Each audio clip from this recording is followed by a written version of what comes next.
കുർബാനയ്ക്കിടെ വൈദികന് നേരെ ആക്രമണം. ഏകീകൃത കുർബാനയുമായി ബന്ധപ്പെട്ട തർക്കമാണ് ആക്രമണത്തിൽ കലാശിച്ചത്. സംഘർഷത്തെ തുടർന്ന് തലയോലപ്പറമ്പ് പോലീസ് പള്ളി പൂട്ടിച്ചു.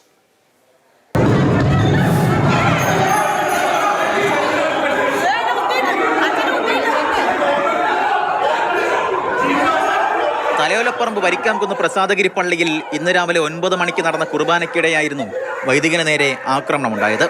എറണാകുളം അങ്കമാലി അതിരൂപതയിൽപ്പെട്ട പള്ളിയിലാണ് വിമത വിഭാഗം ആക്രമണം നടത്തിയത്.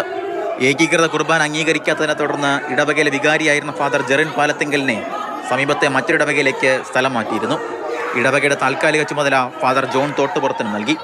എന്നാൽ സ്ഥലം മാറ്റ ഉത്തരവ് അംഗീകരിക്കാൻ ജെറിൻ പാലത്തിങ്കൽ തയ്യാറായിരുന്നില്ല. ഇന്ന് രാവിലെ ജോൺ തോട്ടുപുറം കുർബാന നടത്തുന്നതിനിടെ ജെറിൻ പാലത്തിങ്കൽ സഭയിലെ വിമത വിഭാഗത്തിന്റെ പിന്തുണയോടെ ആക്രമണം നടത്തുകയായിരുന്നു.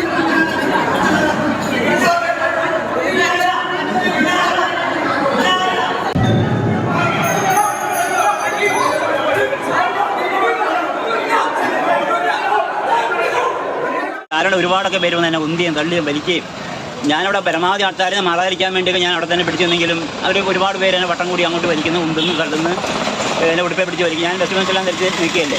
പക്ഷെ അവർ പരമായിട്ട് എന്നെ വലിച്ച് ഉന്തിയും തള്ളിയും അങ്ങനെ വട്ടം കൂടെ ഉന്തി തള്ളിയിട്ടാണ് ചെയ്തത്.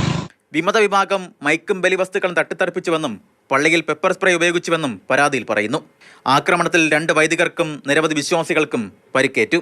സംഘർഷത്തെ തുടർന്ന് തലയോലപ്പറമ്പ് പോലീസ് സ്ഥലത്തെത്തി പള്ളി പൂട്ടിച്ചു.